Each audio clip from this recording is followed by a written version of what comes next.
మీకు ఈ విషయం అర్థం కావటం లేదా అని ప్రశ్నిస్తున్నాం.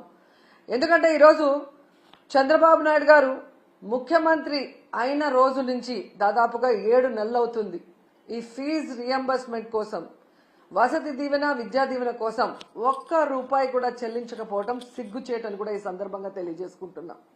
ఎందుకంటే ఆనాడు వైఎస్ఆర్ గారు పెద్ద చదువులు ఉన్నవారికే కాదు, అర్హత ఉన్న ప్రతి పేద మధ్యతరగతి విద్యార్థికి అందించాలని గొప్ప మనసుతో ఈ ఫీజు రియంబర్స్మెంట్ తీసుకురావడం జరిగింది. దాన్ని జగన్మోహన్ రెడ్డి గారు తను అధికారంలో ఉన్న 5 సంవత్సరాలు సంపూర్ణంగా అమలు చేయడం మనం గమనించాం. కానీ ఈరోజు ప్రభుత్వం 3,900 కోట్ల ఈ ఫీజులు, స్కాలర్షిప్ల బకాయిల్ని ఆపేయటం ఎంతవరకు సమంజసమని నేను అడుగుతున్నా. ఎందుకంటే ఈరోజు మీరు చూస్తే విద్యా దీవెన కింద 2,800 కోట్లు, అలాగే వసతి దీవెన కింద 1,100 కోట్లు, అంటే దాదాపుగా 3,900 కోట్లని బకాయిలు పెట్టడం వల్ల కొన్ని కాలేజెస్ లో విద్యార్థుల్ని క్లాసులకి రానివ్వట్లేదు, కొన్ని కాలేజెస్ లో విద్యార్థులకి సర్టిఫికెట్లు కూడా ఇవ్వకపోవటం, కొన్ని చోట్ల విద్యార్థులు చదువుకు దూరవటం చూస్తుంటే చాలా చాలా బాధేస్తుంది. ఎందుకంటే విద్యతోనే పేదరికం సమూలంగా నిర్మూలించే అవకాశం ఉంది. అందుకే రాజశేఖర రెడ్డి గారు, జగన్మోహన్ రెడ్డి గారు పేద పిల్లలకి చక్కటి చదువును అందించి ఆ కుటుంబాలు ఆర్థికంగా ఎదిగే విధంగా, సమాజంలో గౌరవంగా ఉండే విధంగా అన్ని రకాలుగా ఎలా అండగా నిలబడ్డారో మనం గమనించాం. కానీ చంద్రబాబు నాయుడు గారు డబ్బున్న వాళ్ళు మాత్రమే చదువుకోవాలి, తన పార్టీలో ఉన్న ప్రైవేట్ స్కూళ్లు, కాలేజీలు ఉన్న వాళ్లే ఫీజులు దండుకోవాలి అన్నట్టుగా ఈరోజు పేద విద్యార్థుల్ని చదువుకు దూరం చేసే విధంగా చర్యలు చేపట్టడం, ఇవ్వాల్సిన బకాయిలు ఇవ్వకపోవడం అనేది మనం గమనించాలి. అండ్ ఈరోజు ఫీజు రియంబర్స్మెంట్ అలాగే స్కాలర్షిప్లు బకాయిలు తొందరగా చెల్లించండి అయ్యా అని అడిగితే దానికి కొంతమంది మంత్రులు మీరు బకాయిలు పెట్టలేదా, మీ ప్రభుత్వంలో బకాయిలు లేవా అని విచిత్రంగా మాట్లాడుతున్నారు. ఆ మంత్రులకు గాని, ఆ ఇతండంగా మాట్లాడే వారికి నేను తెలియజేసేది ఒక్కటే, 2019లో చంద్రబాబు నాయుడు గారు దిగిపోయే నాటికి 2,800 కోట్లు బకాయిలు ఉన్నాయి. ఆ రోజు ఆ బకాయిల్ని జగన్మోహన్ రెడ్డి గారి ప్రభుత్వం సంపూర్ణంగా చెల్లించటమే కాకుండా తాను అధికారంలో వచ్చిన తర్వాత ఉన్న వాటిని కూడా ఎలా చెల్లించుకుంటూ వస్తున్నారో మనం చూసాం. సో ఎప్పుడూ కూడా ఒక ప్రభుత్వం మారినప్పుడు గత ప్రభుత్వంలో బకాయిలు ఉంటే వాటిని తీర్చాల్సిన బాధ్యత ఆ అధికారంలోకి వచ్చిన పార్టీకి ఉంటుంది.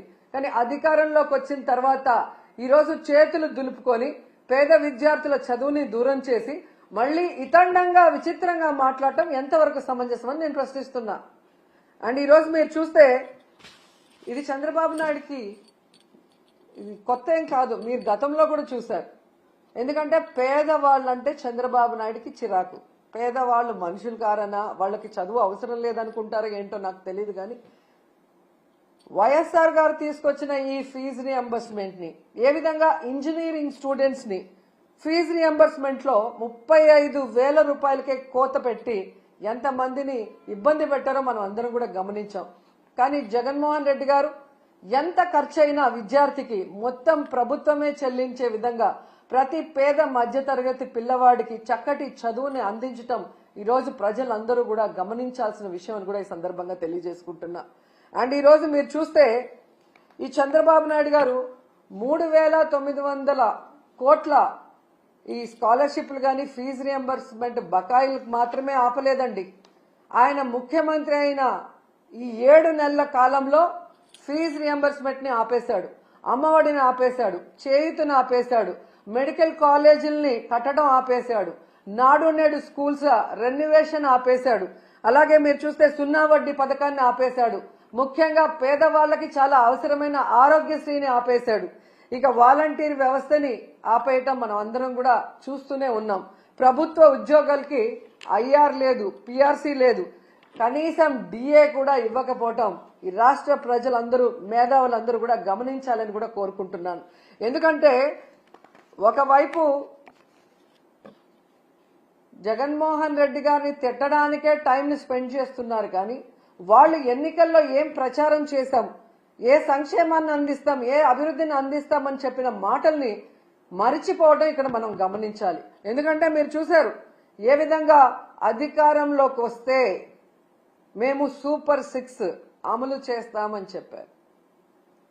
ఈయన లోకేష్ అయితే మేము సూపర్ 6 అమలు చేయకపోతే నా కాలర్ పట్టుకొని అడగండి అన్నారు. ఏ కాలర్ అండి? రైట్ కాలరా లెఫ్ట్ కాలరా? అంటే కాలర్ పట్టుకొని నిలదీసి అడిగితే తప్ప మీరు సూపర్ 6 అమలు చేయరా? ఈరోజు చూస్తే చంద్రబాబు నాయుడు గారు ఎంత కూల్గా సంపద సృష్టించాక ఆదాయం పెరిగాక అప్పుడు సూపర్ 6ని అమలు చేస్తామని చావు కబురు చల్లగా చెప్తున్నారు. మరి ఆ రోజు చంద్రబాబు నాయుడు గారు పవన్ కళ్యాణ్ గారు ఎన్నికల్లో ప్రచారం చేస్తున్నప్పుడు మీకు తెలీదా? ఎందుకు ఆ రోజు ఇదే మాట చెప్పలేదు? మేము వచ్చాక సంపద సృష్టించాక ఆదాయం పెరిగితేనే సూపర్ 6 అమలు చేస్తాం, లేకపోతే చేయలేమని ఆ రోజు ఎందుకు చెప్పలేదని అడుగుతున్నా. ప్రజల్ని మోసం చేయాలన్న ఆలోచనతోనే కదా అబద్ధం చెప్పారు. మళ్ళీ మీరు చూస్తే చాలా ఎటకారంగా చంద్రబాబు నాయుడు గారు, మీరు కూడా వినుంటారు, పెద్ద గొంతేసుకొని చెవులో మైక్ పెట్టుకొని తమ్ముళ్ళు బటన్ నొక్కుతాడంట జగన్మోహన్ రెడ్డి. బటన్ నొక్కడం పెద్ద విషయమా? మూలనున్న ముసలమ్మ కూడా బటన్ నొక్కుతుంది అని ఎటకారంగా మాట్లాడాడు. మరి మీకు కూడా 73 ఏళ్లు పూర్తయ్యాయి కదా, మూలనున్న ముసలమ్మ బటన్ నొక్కగా లేంది 73 ఏళ్ల ముసలోడివి మీరెందుకు నొక్కలేకపోతున్నారు ఆ బటన్ అని ముసలోళ్ళందరూ గుసగుసలాడుకుంటున్నారు. మీకు వినిపిస్తుందా?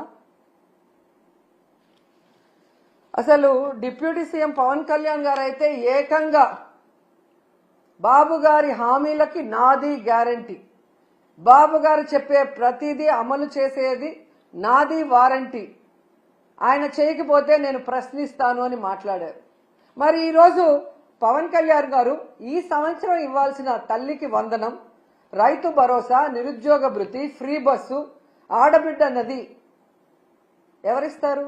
మీరిస్తారా? చంద్రబాబు నాయుడుతో ఇప్పిస్తారా? మరి ఇంతవరకు ఇవ్వలేదు కదా. మరి ఎందుకు మీరు ఈ కోట్లాది మంది ప్రజల తరఫున నిలబడి చంద్రబాబు నాయుడిని నిలదీయట్లేదు? ఏం అడ్డం వస్తుంది మీకు అని ప్రశ్నిస్తున్నా. ఈరోజు ఎంత దారుణంగా తయారయ్యారంటే, నేను నా కొడుకు పవన్ కళ్యాణ్ గారు అధికారంలోకి వచ్చేసాం కాబట్టి ఈ రాష్ట్ర ప్రజలు ఏమైపోయినా పర్వాలేదు, వీళ్ళకి మనం చెప్పింది ఏది చేయాల్సిన అవసరం లేదు అని ఎంత కేర్లెస్ గా ఈ ప్రభుత్వంలో ఉన్న పెద్దలు ప్రవర్తిస్తున్నారో మనం అందరం కూడా గమనించాలి. ఎన్నికల ముందుకి ఎన్నికల తర్వాత వాళ్ళ ప్రవర్తన ఎలా ఉంది అంటే, ఎన్నికల ముందేమో బాబు షూరిటీ భవిష్యత్తుకు గ్యారంటీ, కానీ ఈరోజు Babu surety cheating guarantee. Cycle కోటేస్తే ఫ్రీ బస్ మీ ఇంటి ముందుకే వచ్చేస్తుంది, గ్లాస్ కోటేస్తే ఏ క్లాస్ ఉద్యోగాలు మీకు వస్తాయి, పువ్వు కోటేస్తే పువ్వుల్లో ప్రతి మహిళకి 1500 మీ ఇంటికి వచ్చేస్తుంది, కూటమికి ఓటేస్తే ప్రతి బిడ్డకి స్కూల్కి వెళ్లే వాళ్ళకి 15,000 మీకు వచ్చేస్తాయని చెప్పారు. ఇక ఇంట్లో ఎంతమంది ఉంటే అంతమందికి లక్షలు వచ్చి పడేస్తాయని ఏ విధంగా వాళ్ళు బాండ్లు కూడా రాసి ఇవ్వటం మనం అందరం కూడా గమనించాం. కానీ ఈరోజు ఆ బాండ్లు నాలిక గోక్కోవటానికి కూడా పనిచేయట్లేదు. అసలు వీళ్ళు చేసిన ప్రచారం ఎలా ఉంది అంటే, రామానాయుడు గారు సైకిల్ వేసుకొని ఒక ఇంటికి వస్తారు, ఈ రోజుకి కూడా ఎక్కడ చూసినా అది వాట్సాప్లో తిరుగుతుంది. నీకు 15,000, నీకు 15,000, నీకు 15,000, నీకు 18,000 అని చిన్నపిల్ల నుంచి పెద్దవాళ్ల వరకు వేలు పెట్టి ప్రతి ఒక్కరికి చూపిస్తూ సైకిల్లో వచ్చి సైకిల్ కొట్టేస్తే చాలా అవన్నీ వచ్చి పడిపోతాయి అన్నారు. మరి అదే సైకిల్ మీద ఈరోజు వెళ్లి అవన్నీ ఎందుకు వాళ్ళకి అందించలేకపోతున్నారు? అంటే అధికారంలో రావటం కోసం ఆ రోజు ఏ విధంగా ప్రచారం చేశారయ్యా అంటే, టీవీల్లో, థియేటర్లో, ఫేస్బుక్లో, యూట్యూబుల్లో, ట్విట్టర్లో, ఇన్స్టాలో ఎక్కడ చూసినా కూడా దండయాత్ర చేశారు ప్రజల మీదకి. ఒకవేళ తెలుగుదేశానికో కూటమికో ఓటేయకపోతే ప్రతి ఇంట్లో ఉన్న మహిళ లక్షలాది రూపాయలు మిస్ అయిపోతుందేమో అన్నట్టుగా ఊదరగొట్టి, ఈరోజు మీరు చూస్తే సంపద సృష్టించాక ఆదాయం పెరిగాక మేము ఇవన్నీ చేస్తాము అని ఎంత చావు కబురు చల్లగా చెప్తున్నారు. ఇంకా గట్టిగా అడిగితే జగన్మోహన్ రెడ్డి గారి వల్లే ఇవన్నీ ఇవ్వలేకపోతున్నామంటారు. ఎంత సిగ్గుచేటో ఒకసారి ఆలోచించండి. ఈరోజు తెలుగుదేశం పార్టీ జనసేన పార్టీ వాళ్ళ ఇంట్లో ఎవరికైనా జలుబు వచ్చినా వాళ్ళకి తుమ్ములు వచ్చినా అది జగన్మోహన్ రెడ్డి గారి వల్లే అని చెప్పుకునే అంత దిగజారిపోయారనేది ఈ మధ్యకాలంలో టీవీలు చూసిన వాళ్ళందరికీ అర్థమై ఉంటుంది. ఈరోజు నేను ఈ కూటమి ప్రభుత్వంలో ఉన్న నాయకులు అందరికీ కూడా చెప్పేది ఒక్కటే, మీ మేనిఫెస్టో మీ దగ్గర లేకపోతే ఒకసారి ఆ మేనిఫెస్టో తెచ్చుకొని చూడండి, లేకపోతే మేము పంపిస్తాం మేము మేనిఫెస్టో. దాంట్లో క్లియర్ గా మీరు రాస్తున్నారు 14 లక్షల కోట్లు అప్పుంది, అయినా కూడా మేము సూపర్ 6 అమలు చేస్తాము అని చెప్పారు. అసలు 14 లక్షల కోట్లు అనేదే అబద్ధం. మొన్ననే మీరు అధికారంలోకి వచ్చిన తర్వాత మీ అధికారులు మీరు అంతా కూడా ఎక్సర్సైజ్ చేసి అసెంబ్లీలో ప్రవేశపెట్టారు, కేవలం 6.5 లక్షల కోట్లు మాత్రమే అప్పుంది అని. 14 లక్షల కోట్లుందని అబద్ధం చెప్పిన మేనిఫెస్టోలోనే అన్ని చేస్తామన్నప్పుడు అందులో సగం ఉన్నప్పుడు ఎందుకు చేయలేకపోతున్నారని నేను అడుగుతున్నా. అసలు ఇప్పటికీ రాష్ట్రం విడిపోయాక మొదటిగా ముఖ్యమంత్రి అయింది మీరే. మీరు దిగిపోయేటప్పటికి ఎంత అప్పు ఉంది, మీరెంత అప్పు చేశారు, మీరు ప్రజలకు ఏం సంక్షేమాన్ని ఇచ్చారు, రాష్ట్రానికి ఏం అభివృద్ధి చేశారో ఒక వైట్ పేపర్ రిలీజ్ చేయండి. ఆ తర్వాత వచ్చిన జగన్మోహన్ రెడ్డి గారు 5 ఏళ్లలో ఎంత అప్పు చేశారు, కోవిడ్ సంక్షోభంలో కూడా రాష్ట్రానికి ఆదాయం లేకపోతే ఎలా సంక్షేమాన్ని అభివృద్ధిని చేశారు, ఎంత అప్పు చేసి ఆ అప్పు డబ్బులు ఏమైందో కూడా ఒక వైట్ పేపర్ రిలీజ్ చేస్తే మీ అబద్ధాలకి ఫుల్ స్టాప్ పడుతుంది. ఎన్నికల ముందే కాదు ఇప్పుడు కూడా అబద్ధాలు చెప్పుకొని బ్రతకాలనుకుంటున్నారు తప్ప రాష్ట్ర ప్రజలకు ఇచ్చిన హామీలు నెరవేర్చాలన్న చిత్తశుద్ధి లేకపోవడం దురదృష్టకరం. సో మీకు ఒకటే చెప్తున్నాను, మీ బడ్జెట్ లో మీరు చెప్పినట్టుగా బడ్జెటరీ లోన్ 4,91,734 కోట్లు, అలాగే నాన్ బడ్జెటరీ లోన్స్ అంటే కార్పొరేషన్ల ద్వారా తెచ్చిన 1,54,797 కోట్లు, అంటే మొత్తం కలిపి 6.5 లక్షల కోట్లు మాత్రమే అప్పుంది. దాంట్లో మెజారిటీ మీరు చేసిన అప్పులే 2014లో. సో 14 లక్షల కోట్లు ఉన్నప్పుడే అన్ని అమలు చేస్తామన్న మీరు ఈ రోజు చేయకుండా దాన్ని జగన్మోహన్ రెడ్డి గారి మీద తోసి తప్పించుకోవాలి అంటే వదిలిపెట్టే ప్రసక్తే లేదు. అండ్ ఈ రోజు మీకు హెచ్చరిస్తున్నాం, పిల్లల జీవితాలతో చెలగాట మాడే విధంగా కనుక మీరు ఇలాగే ముందుకు వెళ్లి ఫీజు రియంబర్స్మెంట్ బకాయిలు కానీ విద్యా దీవెన వసతి దీవెన బకాయిలు చెల్లించకపోతే మీకు డెడ్ లైన్ 5వ తేదీ ఫిబ్రవరి 5వ తేదీ లోపల చెల్లించకపోతే వైఎస్ఆర్ కాంగ్రెస్ పార్టీ నాయకులు కార్యకర్తలు విద్యార్థుల తల్లిదండ్రులతో ఫీజు పోరు చేసి మీ మెడలు వంచి పిల్లలకి అండగా నిలబడతామని కూడా ఈ సందర్భంగా తెలియజేసుకుంటున్నాం.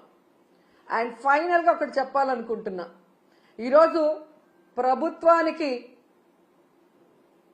ఎలా సంక్షేమాన్ని అందించాలి, ఎలా అభివృద్ధి చేయాలని చేతగాకపోతే జగన్మోహన్ రెడ్డి గారిని తిట్టడమో మాలాంటి వాళ్ళ మీద ట్రోల్స్ చేయటం వల్గర్ గా పోస్టులు పెట్టడమో కాదు, ఎలా పని చేయాలో జగన్ గారి దగ్గర క్లాసులు తీసుకుంటే నేర్పిస్తారు.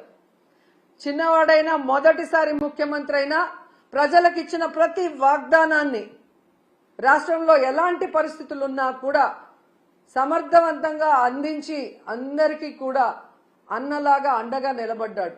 మీలాగా మీ మీద ఎవరో ఒకరి మీద నిందలు మోపి తప్పించుకోవాలన్న ప్రయత్నం చేయలేదు. పవన్ కళ్యాణ్ గారు మీకే చెప్తున్నాను, ఆడవాళ్ళ మీద ట్రోల్స్ చేస్తే ఒప్పుకోనన్నారు. మరి ఆడవాళ్ళు అంటే ఓన్లీ తెలుగుదేశం జనసేనలో ఉన్న ఆడవాళ్ళు మాత్రమేనా? మీ ప్రభుత్వం చేసే తప్పుల్ని నిలదీస్తామన్నా మీరు నిలదీయకపోతే ఈ రాష్ట్రంలో బాధ్యత కలిగిన అపోజిషన్ లీడర్స్ గా మేము నిలదీస్తున్నాం. మీరు చెప్పిన హామీలు నెరవేర్చకపోతే వాటిని నిలదీస్తున్నాం. మీరు చేసే అరాచక పాలనని ఎండగడుతున్నాం.